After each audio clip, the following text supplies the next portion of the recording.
अस्सलाम वालेकुम नाजरीन, प्रोग्राम ओपिनियन विद अली काजी में भलीकार ऐं यासिर अहमद हमको स्टूडियो में जॉइन करता सीनियर तज्जियाकार Ali Qazi Sahab. Welcome Ali Sahab. Thank you Yasir. Ali Sahab, Sheikh Rashid Sahab अॼु खौफनाक क़िस्म जी ॻाल्हियूं कयूं। मरीम नवाज़ शरीफ लाइ चवण तो मरीम नवाज़ शरीफ जो है वो फ़ौज के ख़िलाफ़ खूनी बयान दे रही हैं और ऐसे बयानों से उनको नुकसान होगा, और नून लीग की सियासत जो अभी इस वक्त खड़ी है वो भी इन मोहतरमा की वजह से है, और जब इनकी सियासत दफन होगी वो भी इन मोहतरमा की वजह से होगी। कुछ ॻाल्हियूं जेके मरीम नवाज़ कल कयूं, कुछ तो रिपोर्ट थियूं, कुछ रिपोर्ट न थियूं आहिनि। मूंखे ख़बर न आहे त जेके रिपोर्ट थियूं आहिनि ॻाल्हियूं उनमें त मरीम नवाज़ अहिड़ी का खूनी ॻाल्हि न कई।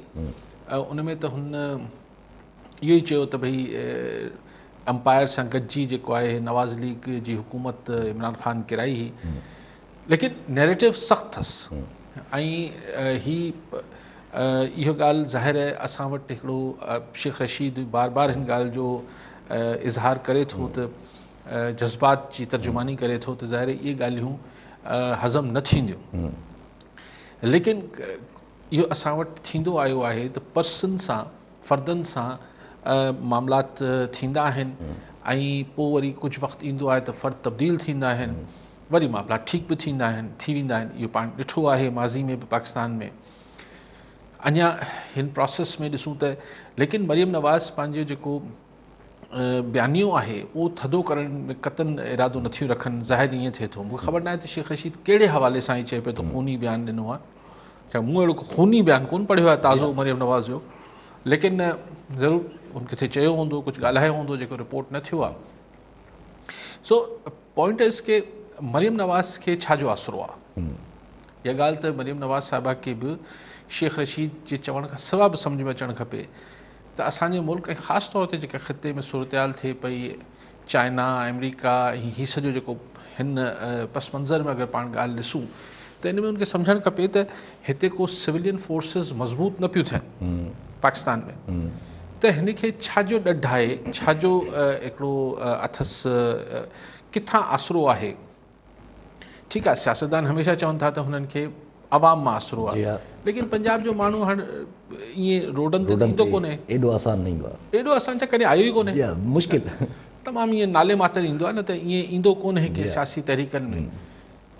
त अगरि ईअं हू बकौल शेख रशीद त असांजी इस्टाब्लिशमेंट जे ख़िलाफ़ु अगरि अहिड़ा ई जारहाणा बयान ॾींदी रहंदी मरीम नवाज़, त पोइ सुवाल इहो आहे त इलेक्शन्स में मरीम छा पई एक्सपेक्ट कनि मरीम साहिबा, त हू हिकिड़ी फेयर इलेक्शन थींदी ऐं हुन में ही खटे अची वेंदियूं बावजूदि हिन जे त कंहिं धुरियुनि सां नाराज़ आहिनि। छा इहो हिननि खे एतिरो ज़ौम आहे पंहिंजे वोट पावर ते, या मरीम साहिबा खे इहो अंदाज़ो आहे त मे बी कुझु रीशफल्स जेके थींदा, अदलियूं बदलियूं थींदियूं, उन में शायदि अहिड़ा फ़र्द अची वञनि जिन्हनि जो नवाज़ लीग ॾे ओढ़ो सख़्तु या नरम गोशो हुजे। सो मूंखे ख़बर न आहे त कहिड़े आसिरे में मरीम साहिबा चए पई, पर शेख रशीद खे हमेशह इन ॻाल्हि जो ओनो हूंदो आहे त हुन हींअर बि कयो आहे। बाक़ी शेख रशीद ॿियूं ॻाल्हियूं जेके कयूं आहिनि उहे अजीब ग़रीब आहिनि।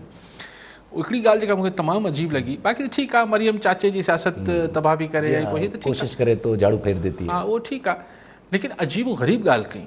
चई त मूंखे शेख रशीद खे मुस्तक़बिल में वरी पीपल्स पार्टी ऐं नवाज़ लीग में नई तरह अलाइनमेंट ऐं सिफ़ बंदी या ठा जहिड़ी वेझड़ाइप नज़र अचे पई शेख रशीद साहिब खे।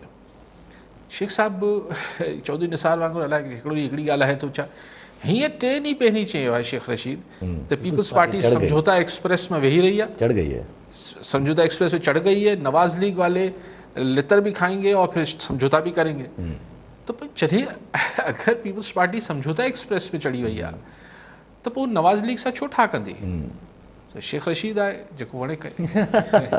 अजब जी तव्हां ॻाल्हि कई त पंजाब जो माण्हू जेको आहे ईअं ॿाहिरि न निकिरंदो या घणो भाङे न निकिरंदा, पर अजब ॾिठो आहे असां हिस्ट्री में त पंजाब जे माण्हुनि खे निकिरण जी ज़रूरत ई नाहे पैदा थी। अगरि को मक़सद जे ज़रिए अगरि निकिता त पोइ त ॾिसो हाणे हिस्ट्री खे अगरि ॾिसंदव त ज़ुल्फ़िकार अली भुट्टो जेको अगरि सियासी मक़सदु ॾिसो, ज़ुल्फ़िकार अली भुट्टो बहरहाल पंजाब जो तमामु पॉपुलर पॉलिटिशियन हो ऐं वाहिद सिविलियन सुप्रीमेसी वारो दौर, ठीकु आहे, मतिलबु तमामु घणो पंजाब मां, ऐं इहो हिनजो ऐं पंजाब में एतिरो मक़बूल हो जो 70 जे इलेक्शन में पंजाब पीपल्स पार्टी ॿुहारे छॾियो। सिंध में सादी अक्सरियत बि न मिली सिंध असेंबली। त पर जॾहिं हुनखे ज़ियाउलक ओवर टॉपल कयो ऐं ज़ियाउलक हुनखे हैंग कयो ZAB खे त पाण खे पंजाब मां को शोरश नज़र न आई. उनखां पोइ 83 जी तहरीक हले थी, उहो को सिंधियुनि जी तहरीक त कोन हुई. बेसिकली त MRD हुई, movement for the restoration of democracy, हुई, मुल्की सतह जी तहरीक हुई. उहो रिड्यूस थी सिंध जे, बल्कि सिंध में बि इंटीरियर सिंध जे इलाइक़नि में हू तहरीक रहिजी वई. पंजाब न मोट ॾिनी. सो इन हवाले सां मूं चयो पियो त पंजाब या ख़ुदि बीबी शहीद जे हवाले सां उहो रिएक्शन पाण खे पंजाब में नज़र न आयो. न रद्द अमल रोडनि ते नज़र आयो ऐं न वोटनि में नज़र आयो. वोट वरी बि तव्हां ॾिसो त 2008 जी इलेक्शन में बीबी शहीद बि थी वई, सिंध पीपल्स पार्टी ॿुहारे छॾी, लेकिन पंजाब में वरी नवाज़ लीग खटे वई. सो इन हवाले सां मूं चयो पियो त हू रोडनि ते अचण में घणो यकीन नथा रखनि. जी हा, वोट ते यकीन रखनि था ख़ासि करके. जब जेका जेको शेख रशीद साहब इहा ॻाल्हि कनि था त खूनी बयान दे रही है, सियासत दफन हो जाएगी, नून लीग की अभी जो सियासत है वो भी इनकी वजह से है, जो आगे चल के सियासत दफन होगी वो भी इनकी वजह से होगी. तो ये तो कंप्लीटली थ्रेट था है न सिद्धू साहब.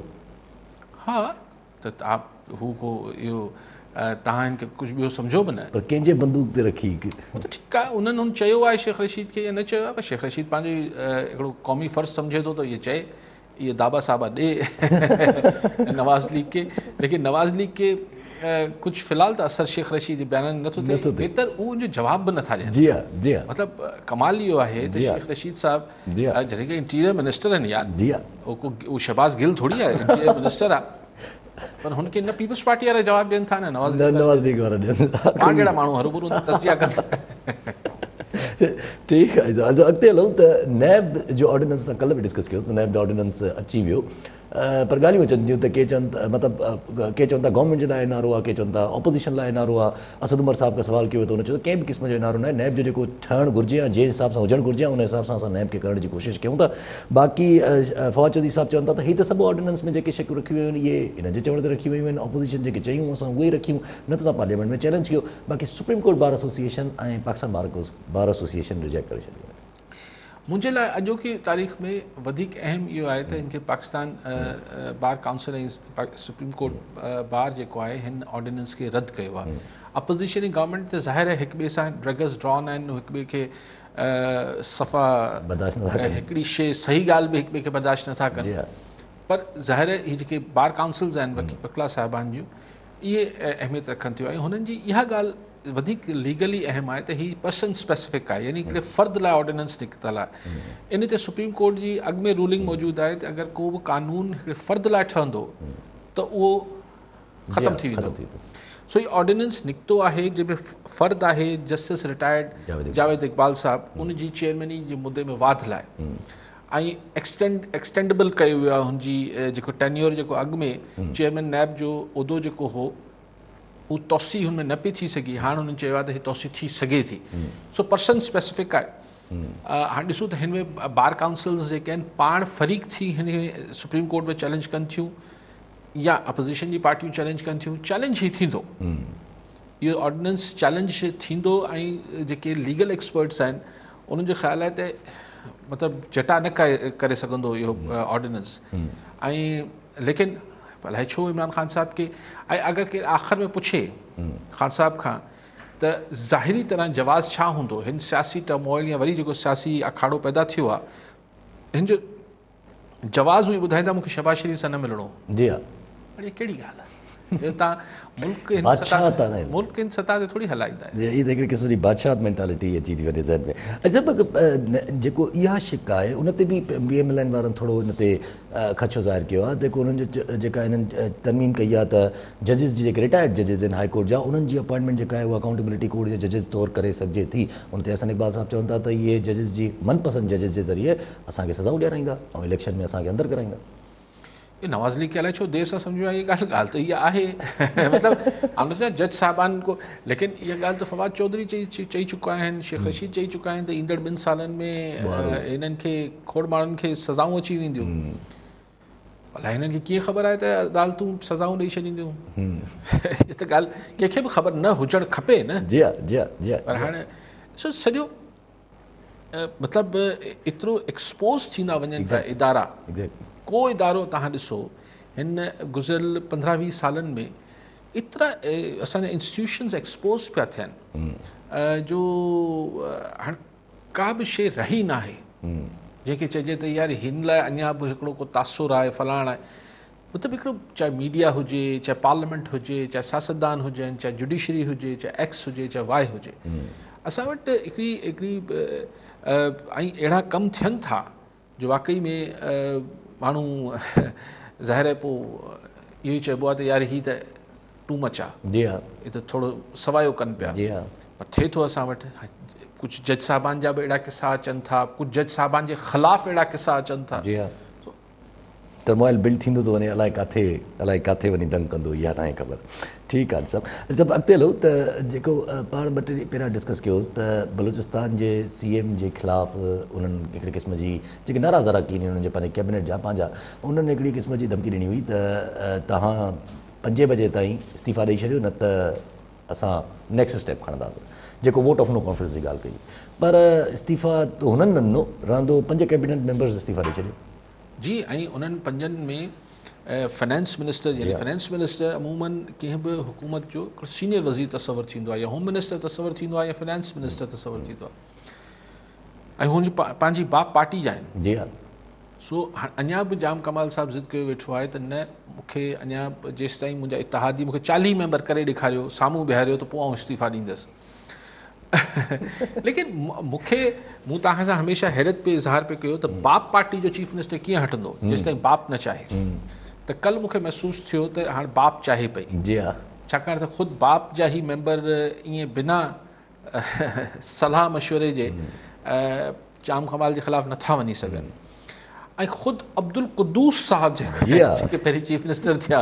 ज़हरी साहिब जी जाइ ते ओचितो हिकिड़ो अब्दुल क़ुद्दूस बिजंजो साहिबु आया हुआ बलूचिस्तान जी साज़ उहे स्पीकर आहिनि हीअं जी हा उहे मुखालफ़त पिया कनि जी हा सो हाणे अगरि स्पीकर भोटाणी साहिबु त अॻु में ई इस्तीफ़ा ॾेई चुको आहे सो इन जो मतिलबु थियो त अगरि अब्दुल क़ुद्दूस साहिबु मुखालिफ़ थी वियो आहे त माना पोइ सही सिग्नल्स इहे ई आहिनि त जाम साहिबु वञे थो हाणे ख़ुदा ख़बर वरी अब्दुल क़ुद्दूस जो ई कुणो खुले थो या ॿिए कंहिंजो खुले थो पियो बाक़ी इहो नज़र अचे थो पियो त जाम कमाल साहिबु जेके वरनि था पिया हा मतिलबु जी जी जी तव्हां ॻाल्हि कयो न मूं इहा ॻाल्हि पई कई त बलूचिस्तान जी वॾी बदक़िस्मती आहे त उन्हनि खे उते कॾहिं बि हिकिड़ी ख़ैर जिथे किथे इहा सूरत हाल आहे लेकिन आउं इहो सम्झां थो त अगरि बलूचिस्तान में एतिरो वॾो ॾफेर पैदा थींदो ऐं अगरि जाम कमाल इस्तीफ़ा ॾेई वियो या जेको आहे हुनखे नो कॉन्फिडेंस ज़रिए हटायो वियो त पोइ इहा ॻाल्हि इस्लामाबाद में हिन जा झटका ज़रूरु ईंदा ऐं आउं सम्झां थो त अगरि बाप फ़ैसिलो करे वरितो आहे त पोइ जाम कमाल इस्तीफ़ा ॾेई छॾींदो नो कॉन्फिडेंस ताईं ॻाल्हि न वेंदी ठीकु आहे सभु कॉलर सां गॾु शाही ख़ान चोड़ जमालीमा जी शाही ख़ान साहिबु छा चवणु चाहींदा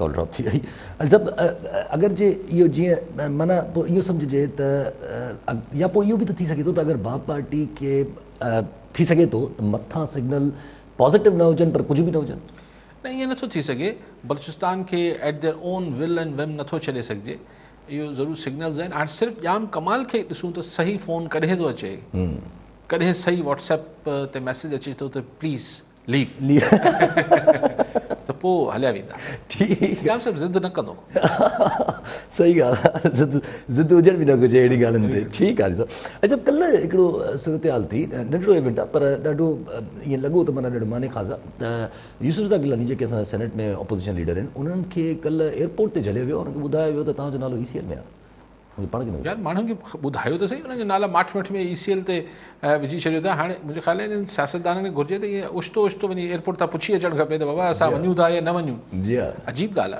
आहे कंहिंजो माण्हू जो ऐं इहो मुंहिंजो ख़्याल आहे त इहो कई दफ़ा डिस्कशन थी आहे त भई ECL में तव्हां नालो के मुंहुं मार पैसा विझो न ऐं हुन को वज़न हुजणु खपे त तव्हां कंहिंजो न सो बहरहाल यूसुफ गिलानी खे जीअं ओचितो ख़बर पई आहे तव्हां यासिर वञण खां पहिरीं एयरपोर्ट ते पुछी असांजो नालो बि न हुजे ठीकु आहे सभु कॉलर सां गॾु ज़ुल्फ़कार बबर कराची मां जी बबर साहिबु छा चवणु चाहींदा ओके, कॉल ड्रॉप थी वई, वरी ॿीहर ड्रॉप थी वई.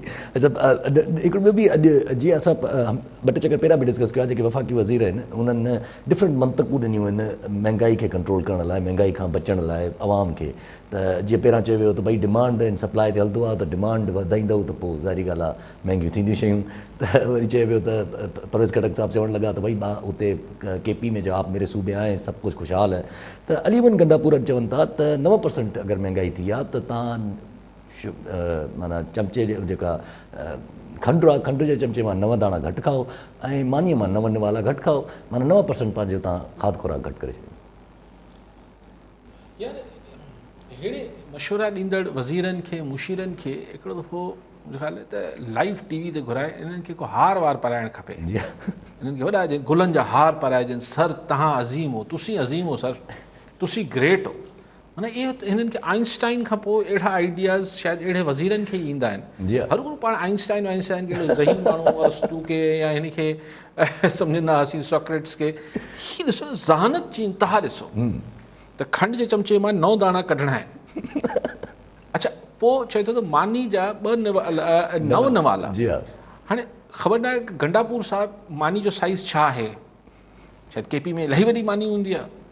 छाकाणि त असां जेके हिते खाईंदा आहियूं मानी, उन में त कुल मानी बि खाई वञूं त 4-5 नवाला थींदा आहिनि, गिरहा थींदा आहिनि. त 5-6 मां कीअं 9 गिरहा घटि कयूं या अञा 9% घटि कयूं, त पोइ हिकिड़ो कैलकुलेटर्स जी मांग वधी वेंदी हर शइ. अच्छा, पोइ पेट्रोल विझाइण महिल कीअं 9% घटि कीअं पेट्रोल विझायूं, त बाक़ी छा पंधु मोटरसाइकिल काए हलूं त बाबा हाणे 1 लीटर वञिणो आहे, पर छाकाणि त 9% घटाइणो आहे, मुसाफ़त में रस्ते में पेट्रोल ख़तमु थी, त पोइ गाॾी खे धिका ॾेई वठी वञे. गंडापुर साहिबु चयो आहे. सो अहिड़नि ज़हीन ऐं महाज़हीन माण्हुनि खे हिकिड़ो त हिकिड़ा असां वटि स्पेशल अवॉर्ड्स मिलणु खपनि ऐं हिननि खे हार पाराइणु खपनि. सर तुसीं ग्रेट हो. तव्हां जेको सोल्यूशन ॾिनो आहे इहो एंड आहे. ठीकु आहे. सभु कॉलर असांखे ज़ामिन अली अबड़ो रतो देरो मां. जी अबड़ो साहिबु छा चवणु चाहींदा? अस्सलाम वालेकुम काजी साहब खे तव्हांजो सलाम हुजे साईं. वालेकुम सलाम. साईं असांजो नंढो अर्ज़ु जी हुयो त पुलिस ऑडिशन जो आहे उन में कानून हिकु जहिड़ो आहे सिंध में या ॿियो आहे त कराची में के जवाबदार आहिनि, उन्हनि में रेटियूं थियनि थियूं, कुझु बि थिए पियो त उन्हनि जे न घरनि में सिर्फ़ु जवाबदार मौजूदु आहिनि. ऐं अंदरूनी सिंध में किथे बि रेट थिए थी त घर जा पट पई वञनि था, उन्हनि जा माल खई वञनि था, पुलिस खई वञे थी, नाजाइज़ करे थी, औरतुनि खां बदतमीज़ियूं थियनि थियूं. वॾी हिते जेको आहे नाइंसाफ़ी आहे, कानून कहिड़ो आहे जो हिते नाइंसाफ़ी थिए ऐं कराची में कंहिंखे कुझु न चवनि, सिर्फ़ु जवाबदार मौजूदु हुजनि. असां इहो ई साईं सवाल कयूं पिया. ठीकु आहे साईं. बिल्कुलु. मोहम्मद ख़ान चांडियो शाह हक़ीक़ मां. जी चांडियो साहिबु छा चवणु चाहींदा?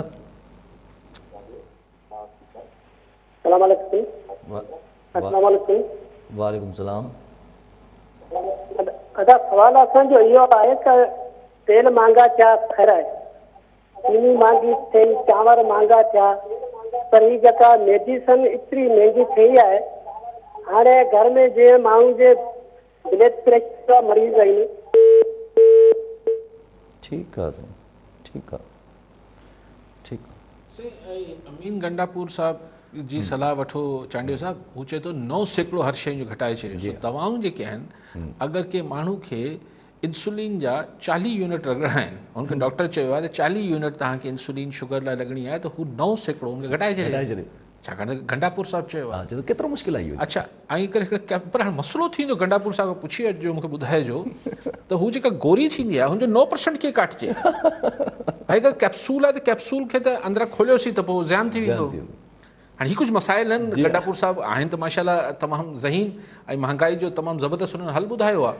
हाणे हुन हल खे पाण खे ॾिसणो आहे. अच्छा, मुर्गी अगरि ॿोड़ ठही रहियो हुजे त उनखे कीअं कजे? 9% जे हिसाब सां उनखे रखी छॾिजे, ॿिए ॾींहुं कमु ईंदो. जी हा, उहो एडजस्ट करे छॾिजे. बसि मुंहिंजो नियापो ॾिजो, तुसीं ग्रेट हो. अच्छा साईं. सो चांडियो साहिबु बाक़ी सॼो ॻाल्हि कई अबड़ो साहिबु. ॾिसो अबड़ो साहिबु, अवल त कराची हुजे या कश्मीर, पुलिस जो रवैया ज़रे घटि साॻिया आहिनि. सिर्फ़ु इहो आहे त जिथे ॾिसनि था त को माण्हू दाह कूक कंदा, हुते थोरो ख़्यालु करे वठनि था. कराची में हींअर टियों ॾींहुं जेको आहे सुरजानी टाउन अलाए कहिड़ो थाणो, माण्हू अगवा करे उनजी खुॾ ते विहारे वेठा. इहा कहिड़ी ॻाल्हि. लेकिन जेको सिंध जे ॿियनि इलाइक़नि में थिए थो, माल ढगा ही कायो ज़ाती आहे, उहो हिन में सवाल कानून जो न, कानून ते त अमल किथे बि मूंखे त नज़र नथो अचे, लेकिन ज़ाती आहे। ऐं हुते कचे में उहो सम्झनि था त पुलिस वारा सम्झनि था त कचे जी फसल लुड़ी वठणु, कचे जा माल काहे अचणु, इहे सभु हुननि जो, या पके जे ॻोठनि जा बि हू सम्झनि था इहो हुननि जो हक़ आहे, ज़ाती आहे। ठीकु आहे, सभु कॉलर सां गॾु ज़ुल्फ़कार बबर कराची मां। जी बबर साहब, छा चवणु चाहींदा? हलो जी जी हलो जी जी, सवाल कजो। इहो असांखे ख़ुदकुशियुनि जे बारे में ॻाल्हाइणो। सिंध में ख़ुदकुशियूं 100% थियनि पियूं। हलो जी जी ॿुधो। हलो जी ॻाल्हि कजो साईं। आवाज़ अचे पई? जी अचे पई आवाज़। हलो हलो अचे पई आवाज़ साईं।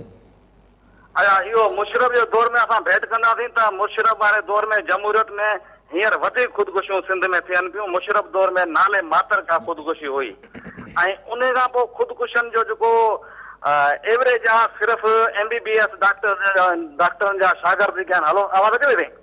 जी जी अचे थी साईं, तव्हां ॻाल्हि कयो। MBBS जा डॉक्टर जा जेके शागिर्द आहिनि, जिन खे अटाई डॉक्टर चयो पियो वञे, उन्हनि ख़ुदकुशियूं हींअर जाम कयूं आहिनि, ऐं 100% उन्हनि ख़ुदकुशियूं कयूं आहिनि।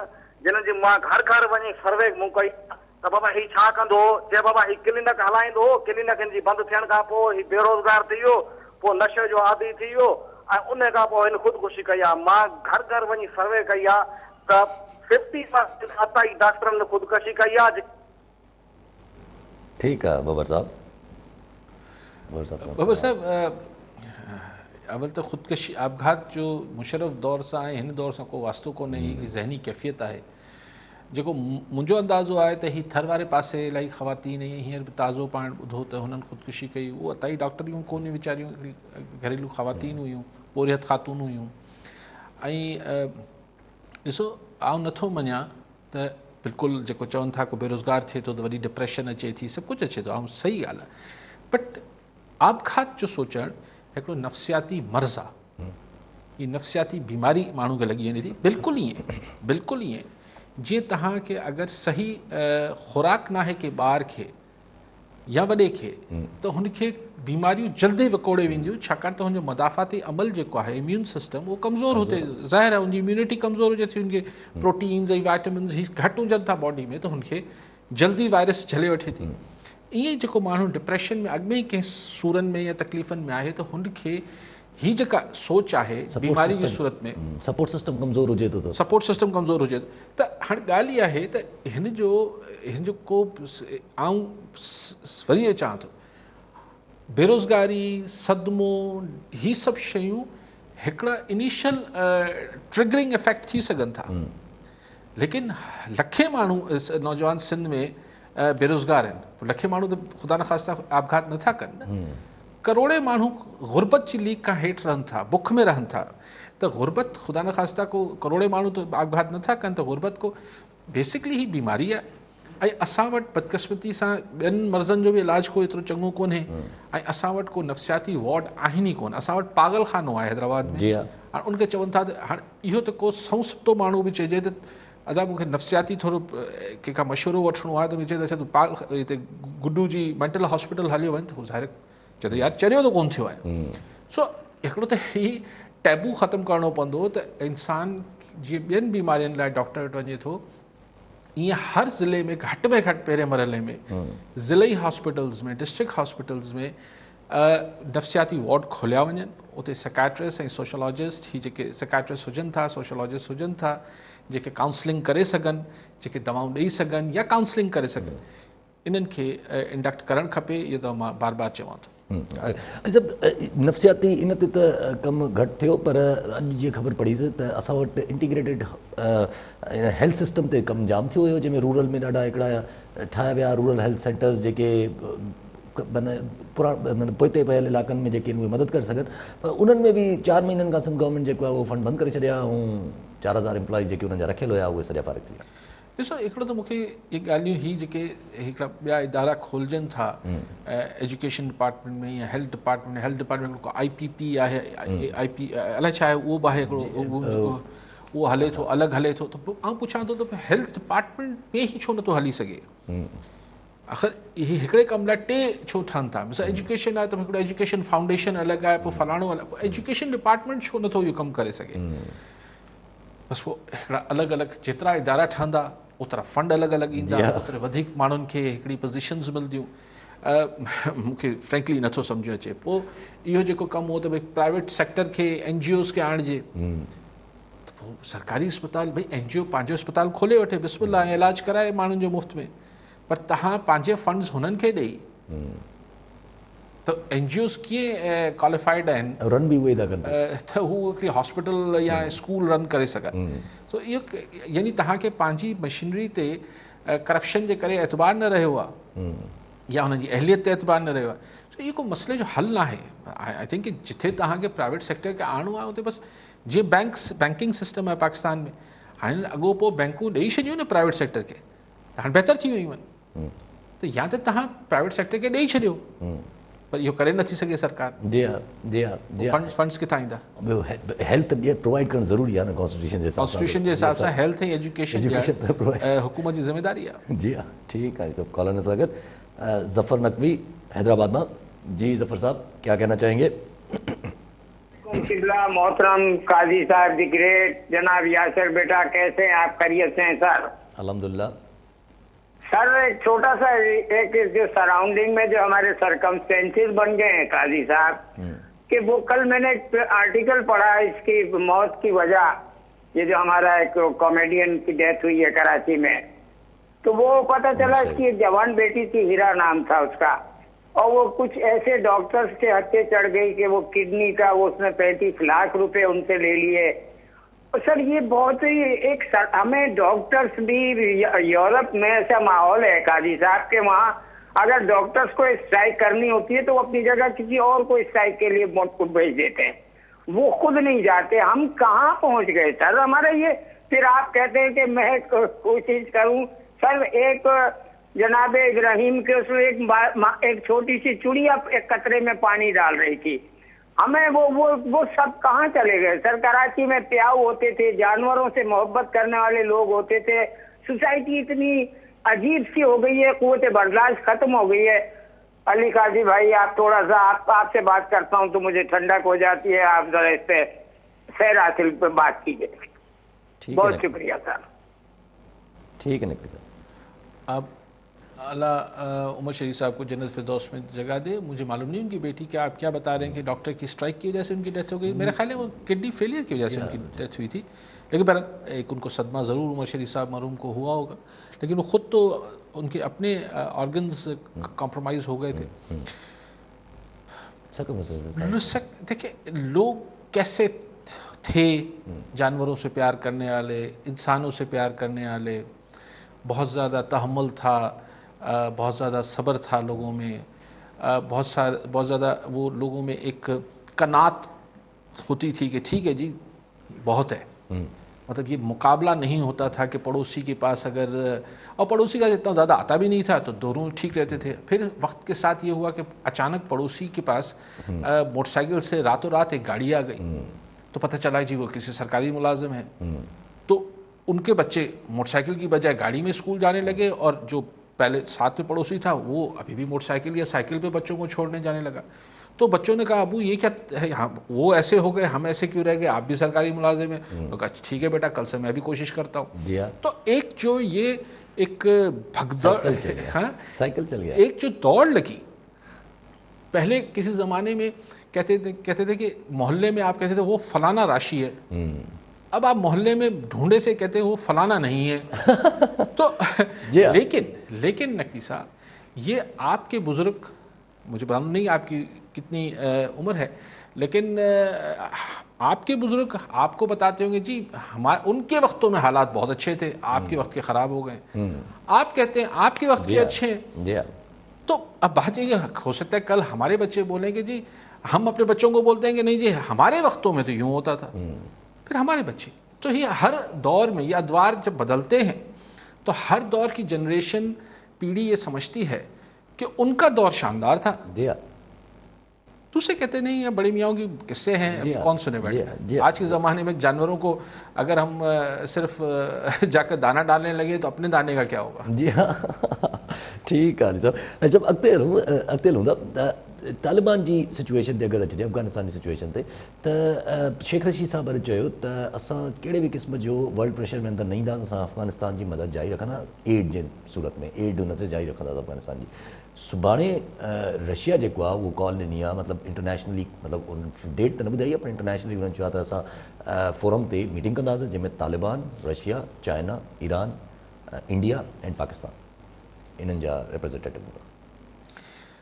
सही, ज़ाहिर ही कोशिशि थिए पई ऐं ज़ाहिर पाकिस्तान बि इहो चाहींदो त सॼो जेको इंटरनेशनल फोरम्स ते उहो पाकिस्तान अकेले सर तालिबान जो केस न विढ़े, बल्कि हिन ॾिस में रशिया ऐं चाइना अॻभरा थियनि ऐं हू ज़रूरु उन ई सिलसिले में थियो हूंदो ऐं थियण बि घुरिजे, पर सॼो ठेको पाकिस्तान खे न खणणु. जी हा, मीटिंग करे फाइंड आउट कयो त सॼे खिते में करिणो चाहे बेसिकली.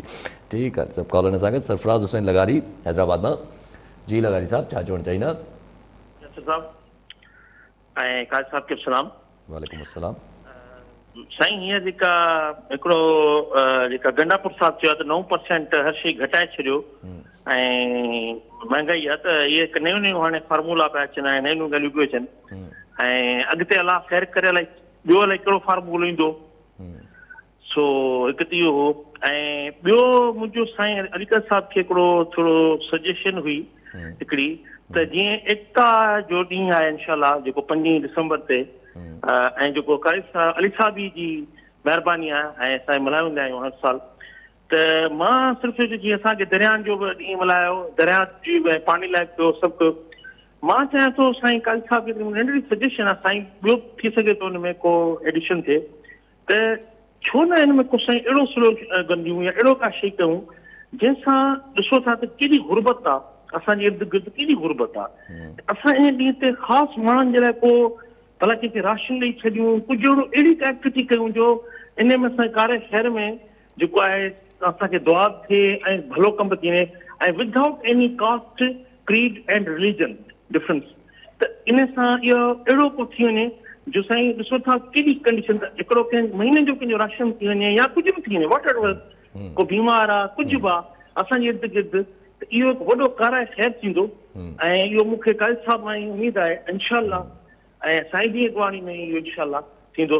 सो मुंहिंजी इहा सजेशन बि आहे साईं खे अर्ज़ु बि आहे. महिरबानी. अस्सलाम वालेकुम सर. लगाई साहब, बिल्कुलु तव्हां सही था चओ. ॻाल्हि इहा आहे त पाण हिन दफ़े हिन सिरे हेठि मल्हायूं पिया त भई सिंधु तो में साह असांजो, त सिंधु में साह सां मुराद छा आहे? साह माण्हू ठीकु आहे जिस्मानी तरह बि खणे थो, पर छाकाणि त सिंधु में असांजी मईशत उन सां जुड़ियल आहे. पाणी न हूंदो, फसल न हूंदा, आबादगार मुतासिर थींदा त शहरनि जा दुकानदार मुतासिर थींदा, त ओवरऑल इकॉनमी मुतासिर थिए थी. सो बेसिकली ही बि हिकिड़ी माण्हुनि जी हिकिड़ी मईशत माशी हिकिड़ी हुन लाइ हिकिड़ी दुआ जी हद ताईं पाण कयूं था. लेकिन जीअं तव्हां चयो, ॾिसो माण्हू ईद जो ॾियारो हुजे थो, ईद जो लवाज़मात हिकिड़ा ॿिया आहिनि, लेकिन जेके बि माण्हू साहिब हैसियत आहिनि उहे उन ॾींहं ते कोशिशि कनि था त हू जेको पाड़े में ग़रीब ॿार आहिनि हुननि खे बि नवां वॻा वठी ॾियनि, को कंहिंखे ईद लाइ कुझु सपोर्ट कनि, को राशन वठी ॾियनि, को कुझु करे ॾियनि, त उहो हुनमें बिल्ट इन आहे, हुनमें जुड़ियल आहे. बट आई एम ग्लैड कि तव्हां हिनखे अञा चयो आहे, तव्हां हिनखे बि अञा चयो त हीअ बि असांजो अगरि क़ौमी ॾियारो आहे, क़ौमी हिकिड़ी ईद आहे, त असांखे ऐं लफ़्ज़ एकता आहे, त एकता जो त मतिलबु इहो आहे त तव्हांजा जेके सुखिया आहिनि ऐं जेके ॾुखिया आहिनि तव्हां सभिनी सां एकता कयो. त ज़ाहिर तव्हां सां जेके ॾुखिया पाड़ेसरी आहिनि, पाड़े वारा आहिनि, या किथे बि आहिनि, थर आहे, काच जिथे बि जेका, या हॉस्पिटल्स जी कंहिंजो को अगरि हिन ॾींहं ते माण्हू को ऑपरेशन जो ख़र्चु खणी वठे, कंहिंजे को पंहिंजे ॿारनि लाइ अगरि हिन ॾियारे लाइ को नवां वॻो या टोपी अजरक वठे पियो, त जेके पाड़े में ग़रीब ॿार आहिनि हुननि लाइ वठे, के स्कूल में माण्हू स्कॉलरशिप्स ॾे, बिल्कुलु, ऐं ताकी असां एकता खे राशन वठी ॾे. जेको बि माण्हू पाण हिकिड़े कुटुंब वांगुरु जीअं हिक ॿिए जी ताकी ख़ुशी सभु एकता जे रंग में हुजे, पाण यूनिटी शो कयो. ऐं यूनिटी या त हूंदी आहे जेको पाण कयूं था, बट हिक ॿिए सां जॾहिं तव्हां हिकिड़े ख़ुशी जे मौक़े ते कंहिंखे ख़ुशी वंडियो था कंहिंजी मदद करणु मतिलबु तव्हां पंहिंजी हैप्पीनेस शेयर पिया कयो त उहो हुन में अञा सवायो रंग मिलाए थी। बिल्कुलु मुंहिंजी ख़्वाहिश आहे त सिंध वासी आहिनि जेके सुखिया आहिनि, जेके ख़ुशहाल आहिनि, उहो पंहिंजे हुननि सिंध वासियुनि जी बि मदद हिन में हुननि खे गॾु हिन ॾियारे ते ख़ुशियुनि जो हुननि लाइ बि सामान कनि। ठीकु आहे। कॉलर सां गॾु डॉक्टर रियाज़ रंधावा मातलीमा। जी डॉक्टर साहब, छा चवणु चाहींदा? अस्सलाम वालेकुम साईं। वालेकुम अस्सलाम। हेलो, अस्सलाम वालेकुम साईं। वालेकुम अस्सलाम। हेलो, वालेकुम सलाम। अस्सलाम वालेकुम साईं। वालेकुम सलाम। जी ॻाल्हि कजो। अली कारी साहब, अॼु टॉपिक त घणेई आहिनि, पर हीउ जेको 9% वारो जेको आहे इहो ॾाढो ज़बरदस्त आहे। इन जे लाइ मुंहिंजी राय इहा आहे त अली अमीन गंडापुर हुजे या फवाद चौधरी हुजे या शहज़ाद अकबर हुजनि, हीउ 9% बि ठहियो, 90% बि न खाईंदा न त इन्हनि जी सिहत ते को फ़र्क़ु कोन पवंदो। अली कारी साहब, ॿ टे ॾींहं थिया मां तव्हांजे प्रोग्राम में ॿुधो त अहसासु थियणु खपे। अहसासु ई जॾहिं मरी वियो, तव्हां हुन माई जो मिसाल ॾिनो जंहिंजे अॻियां ॿार हो ऐं मुंहिंजो मुड़ुसु कमाइण वियल हो। हिननि माण्हुनि खे अहसासु ई कोन्हे, बाक़ी 9% छा ॿुधाईंदा। अली कारी साहब, तबसरो कयो ऐं ईअं खिलंदा रहो, तबसरो कंदा रहो, तबसरो कंदा रहो। अलाह तव्हांखे हयाती ॾे। महिरबानी महिरबानी। ठीकु आहे रंधावा साहब। रंधावा साहब, अहिड़े मशवरनि ते या माण्हू खिली रोई सघे थो या खिली सघे थो। सो आउं चूज़ कयां थो त आउं खिली वठां, रोइण सां फ़ाइदो कोन्हे। छाकाणि एॾी ज़हानत वाक़ई में पाकिस्तान में आउं छा दुनिया में अहिड़ो आइडिया कंहिंखे अची सघे थो। इहो मतिलबु हिन खे दुनिया में यादि रखियो वेंदो त इहो लेवल आहे गंडापुर साहब जो। न महांगाई खे ख़तमु करण जो अनोखो ऐं यूनिक मिसाल ऐं क़ौम खे बिल्कुलु ॿुधणु खपे। पर मुंहिंजी दवाउनि वारो ज़रूरु मूंखे पुछी ॿुधाइजो त इंसुलिन कीअं घटि थींदी ऐं कैप्सूल कीअं टुटंदा 9% ऐं पेट्रोल कीअं 9% घटि इस्तेमालु थींदो ऐं ॿारनि जी स्कूल जी फीस आहे उहा कीअं 9% असीं घटाए वठूं, खीर जेको आहे उहो कीअं थी वञे। त मतिलबु थोरी तफ़सीलात मिली वेंदा। ज़रूरु साईं वटि हूंदा सॼा कैलकुलेशन्स हूंदियूं ऐं अख़बारनि में टीवी में उहे कैलकुलेशन्स ॾियणु खपनि। उहो खंड जी साईं ॿुधाई न, पर यकीननि साईं जी जेका ज़हानत ऐं जेको सोचण जो मयार आहे ऐं मुंहिंजी तरफ़ां न्यापो ज़रूरु सर जी तुसीं ग्रेट ज़रूरु ॾिबो। अच्छा, अगरि हमेशह असां ॻाल्हि कंदा आहियूं, पाण हमेशह इन ॻाल्हि ते डिस्कस थींदो आहे जेके असां वटि ही ख़ानदानी तकरार आहे उन्हनि जा निबेरा थियनि था। कल्ह बि हिकिड़ो थियो, खीरखंड थी विया, नारे जा भुटा, 5 खून ऐं पोणा 2 करोड़। किथे? हैदराबाद जे अंदरि वेझो। अच्छा साईं, सुठी ॻाल्हि आहे। खीरखंड थी वञे, पोइ पोणा 2 करोड़ रुपया छा? सही, मूंखे सम्झायो त जेको मतिलबु छाकाणि इहा ॻाल्हि त हाणे आऊं छा सॼी दुनिया हिकिड़ो ई जुमिलो आहे त बाबा इंसानी ज़िंदगी जी का क़ीमत न आहे। हाणे पोणा 2 करोड़ रुपया मतिलबु इहा त हिकिड़ी धोर वटि आया, मिसाल करोड़ आयो हूंदो, ॿिए वटि 75-80 लख रुपया आया हूंदा, ईअं थी हूंदो। पोइ 75-80 लख खे ज़ाहिर ख़र्च, बंगले जा ख़र्च, जिरगे जो ख़र्च, फलाण ढिमकाण, मतिलबु पोइ इहो इंसान न ॾुख थिए थो त इंसान जी क़ीमत लॻायो था ऐं कहिड़ो हुननि जी जेका मरी विया वीचारा उन्हनि जी बेवा खे या उनजे यतीमनि खे उहे पैसा मिलंदा हूंदा। ऐं त कुझु जाइ ते मिलंदा बि हूंदा। पोइ या त हुन जिरगे में यकीनी बणायो त जेका बेवा आहे हुनजो बैंक अकाउंट खुले, ठीकु आहे, ऐं हुन बैंक अकाउंट में उहे पैसा जेके आहिनि उहे करोड़ रुपयो या 50 लख रुपया, ख़ैर हिकिड़े हिकिड़े जे हिसे में त 50 लख कोन ईंदा, हिकिड़े हिसे में 5 लख या 8 लख ईंदा, जेके बि ईंदा उते रखाइजनि। पर उहो बि मसइले जो हल इन करे न आहे त हुन बेवा खे वरी जेके ॾेर ऐं ॿिया सभु अची दॿाईंदा त पैसा कढाए ॾे त वीचारी छा कंदी, कढी ॾींदी।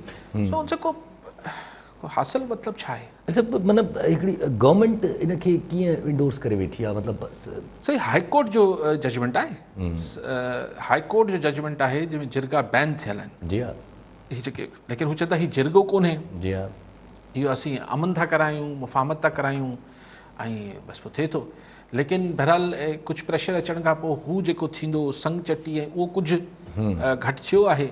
ऐं लेकिन हू वॾो फ़ैसिलो कल्ह अलीगौर मेहर साहिब खे ॿुधो पिए, होटकी वारनि खे, उन्हनि चयो त न असांजो अञा ठाह वाह कोन थियो आहे सरदार मोहम्मद वैस साहब। छाकाणि मूं तव्हांखे चयो मूंखे इहो ठाह, पर हुननि वरी गॾु इहो चयो त हीअ असांजो ज़ाती मसइलो आहे। कल्ह ताईं त ॿई मेहर साहिबान हिन खे मीडिया जी ज़ीनत बणाए वेठा, अॼु ज़ाती थी वियो आहे। बहरहाल 100 टन अला करे ठही वञनि, पर मुंहिंजो सवाल वरी इहो ई आहे त पहिरीं छा हो त मोहम्मद बख्श मेहर साहब जेको नंढो हो त हू सिर्फ़ु पग ते राज़ी हो, जी हाँ, सरदारी ते। सरदारी हाणे हू सियासी तरह बि वॾो सरदार थियणु चाहे, चीफ सरदार थियणु चाहे, MNN ऐं MNA आहिनि, जी हाँ, ऐं पर अली गौर मेहर साहब चवनि था त पोइ इन करे हुननि जेको पाण चीफ सरदारी बि हासिलु करे वरिती। त अब हिकिड़े हुनजा 2 चीफ कीअं थींदा? जी हाँ, कंहिंखे न कंहिंखे त Can't be सबमिट करिणो पवंदो। can't be too many chiefs. जी हाँ, कंहिंखे One has to be subordinate. जी हाँ, Two cannot be the chiefs. I mean, at the same time, ॿ चीफ नथा थी सघनि। जी हाँ, जी हाँ, हिकिड़े खे थोरो डिप्टी चीफ थियणो पवंदो। हाणे कहिड़ो थींदो? जेको पॉलिटिकली स्ट्रॉन्ग हूंदो। न पॉलिटिकली स्ट्रॉन्ग बि त उहो छॾनि न केरु, उहो बि केरु छॾींदो? त भई घोटकी जा फ़ैसिला मेहर बिरादरी जे हवाले सां अवल त इहो मूंखे सम्झ नथो अचे। हर मेहर जेको आहे उहो हिकिड़ो इंसानु आहे, उनखे पंहिंजा फ़ैसिला पाण सियासी करणु खपनि। लेकिन जेको असां वटि बदकिस्मती आहे सियासी कल्चर जी, त उहो फ़ैसिलो केरु कंदो? त पीपल्स पार्टी सां हलणो आहे, GDA सां हलणो आहे, राजूनी इतिहाद सां हलणो जी आहे। हाँ, So, chief has to make the ji decision. हाँ, जी हाँ, So, 2 chiefs. जी हाँ, Difficult task, sir. जी हाँ, ठीकु आहे। वरी महिरबानी साहब। नाज़रीन, अॼु जे प्रोग्राम जो वक़्तु पूरो थियो। वरी मिलंदा ईंदड़ प्रोग्राम में। दुआनि में।